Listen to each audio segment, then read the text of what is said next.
We have started a 100 days English learning challenge. 100 দিনের যে ইংরেজি চ্যালেঞ্জ আমরা নিয়েছি আজ তার 14তম দিন। আজকে শিখব am, is, are কিভাবে একটা বাক্যে ব্যবহার করতে হয়।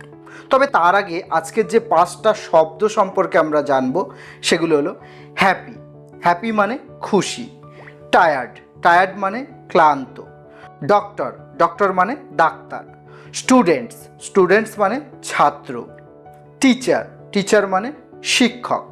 আজকের গ্রামার টপিক আগেই বলা হলো যে অ্যাম, ইজ, আর বাক্যে সাবজেক্ট অনুযায়ী কোথায় কিভাবে বসে।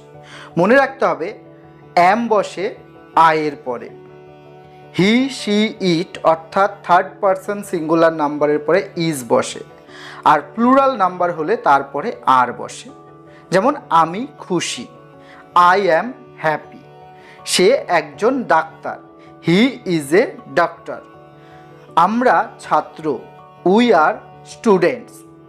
স্পিকিং প্র্যাকটিসের জন্য আমরা বলতে পারি কি যে আই অ্যাম এ টিচার, আমি একজন শিক্ষক, শি ইজ টায়ার্ড, সে ক্লান্ত, দে আর মাই ফ্রেন্ড, তারা আমার বন্ধু, you are making this home, তুমি এই বাড়িটি বানাচ্ছ।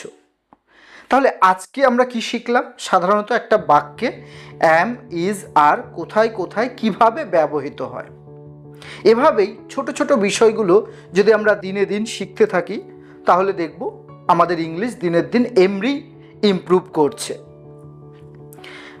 দেখা হবে নেক্সট 15তম দিন নিয়ে। Till then keep learning, keep growing.